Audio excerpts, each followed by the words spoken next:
আসসালামু আলাইকুম। নুসরাত কিচেন ফুডে সবাইকে স্বাগতম। আশা করি সবাই ভালো আছেন। আল্লাহর রহমতে আমিও অনেক ভালো আছি। আজকে আমি আরেকটা নতুন রেসিপি নিয়ে এসেছি। আজকে আমি বানাবো হচ্ছে চিংড়ি মোচা দিয়ে একটা মজাদার রেসিপি বানাবো। আশা করি আপনারা দেখবেন, আপনাদের ভালো লাগবে। এখন আমি কড়াইতে তেল দিয়েছিলাম, তেলটা গরম হয়ে গেছে, এর ভিতরে আমি দিয়ে দেবো। এখানে নিয়েছি পেঁয়াজের ফুল, কাঁচামরিচ আর একটা পেঁয়াজ। এগুলো আমি ভেজে নেব, আপনারা দেখতে থাকুন।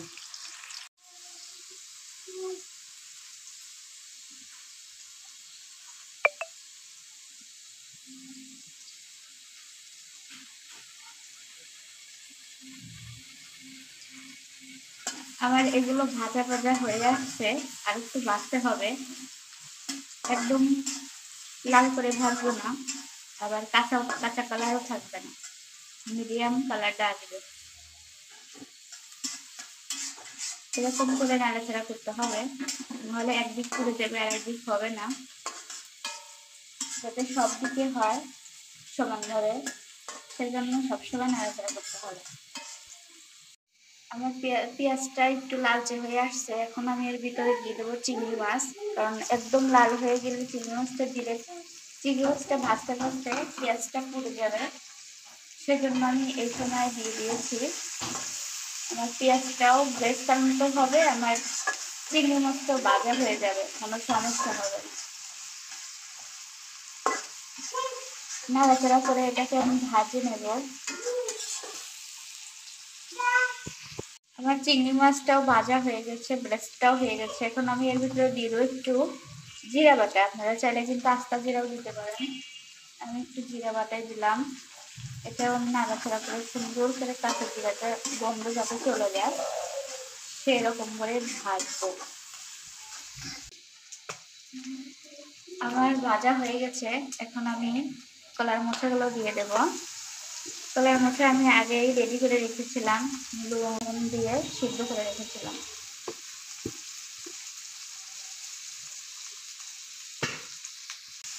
আমি কলার মোচাগুলো দিয়ে দিয়েছি। আগে থেকে আমি কলার মোচাগুলো লবণ এবং হলুদ দিয়ে সিদ্ধ করে রেখেছিলাম। এখন আমি এগুলো এর ভিতরে দিয়ে নাড়াচাড়া করতেছি।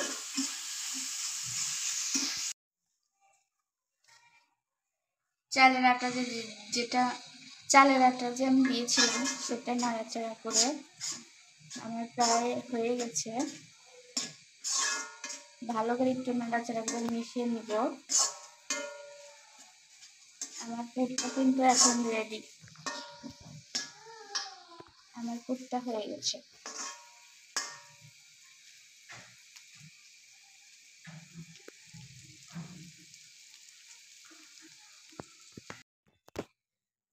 আমার চিংড়ি মাছের পুরগুলো রেডি হয়ে গেছে। তার ভিতরে আমি এখন একটু ময়দা যোগ করব।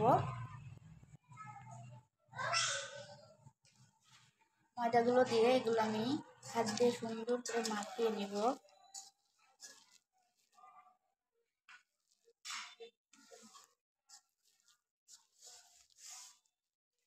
একটা ডোর মতো হয়ে যাচ্ছে। আপনারা বাসায় ট্রাই করবেন, আশা করি ভালো লাগবে।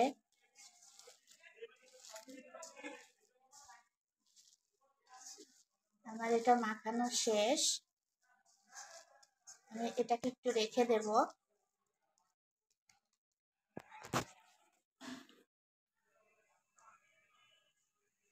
আমি এখানে আরো 2টি উপকরণ নিয়েছি। এখানে আমি একটু ময়দা নিয়ে গুলিয়ে নিয়েছি এরকম করে।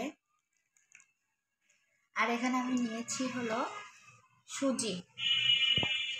এখন আমি পুরগুলো দিয়ে আমার ইচ্ছে মতো ডিজাইন আমি করে নিব।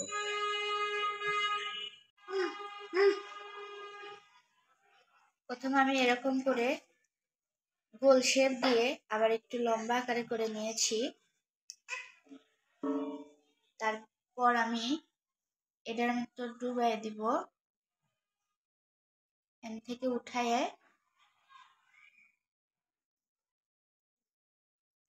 সুজির ভিতরে দিয়ে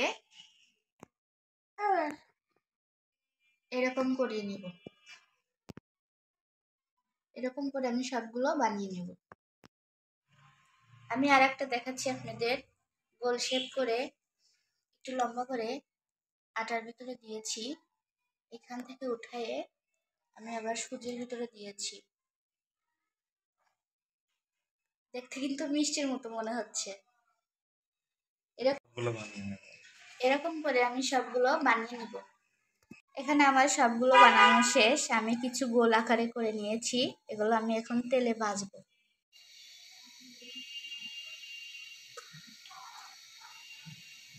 আমার চুলাতে কড়াই বসিয়ে দিয়েছি, কড়াইটা গরম হয়ে গেছে, আমি তেলও দিয়ে দিয়েছি। তেলটা আমার গরম হয়ে গেছে, এর ভিতরে আমি এখন এগুলো দিয়ে দিব।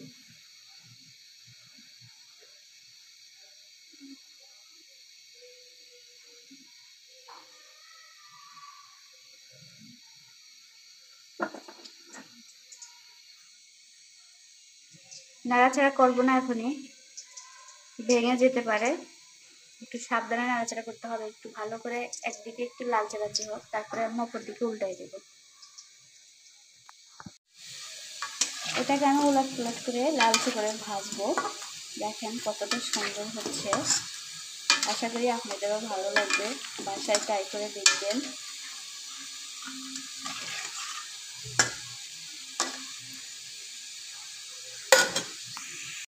এই দেখুন লালচে লালচে হয়ে গেছে, ভাজাটা হয়ে যাচ্ছে। অবশ্যই খেয়াল রাখতে হবে চুলার আঁচটা যেন বাড়িয়ে না দেওয়া হয়, সবসময় মিডিয়ামের চাইতে একটু লো আছে রাখতে। ভিতরটাও সিদ্ধ হবে সুন্দরভাবে, বাইরেটাও অনেক সুন্দর মচমচে হবে। আর যদি জোরে দেওয়া হয় তাহলে তাড়াতাড়ি হয়ে যাবে, ভিতরে কাঁচা থাকবে এবং উপরটাই পুরা পুরা হয়ে যাবে। সবসময় লক্ষ্য রাখতে হবে অল্প আঁচে যে কোনো জিনিস ভাজা।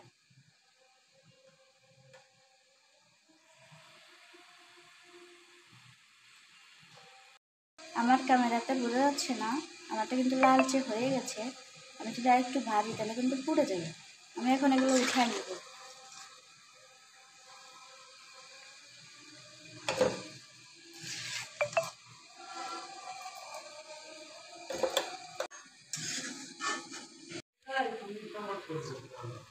আমি এখন আবারও একই রকম করে এগুলোকে ভাজে নিচ্ছি।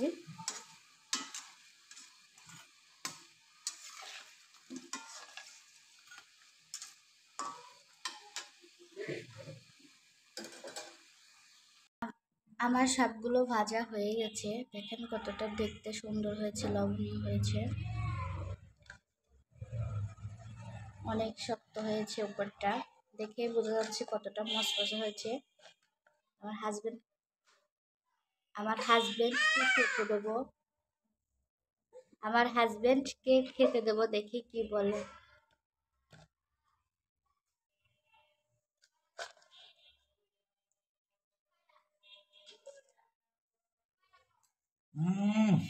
অসাধারণ।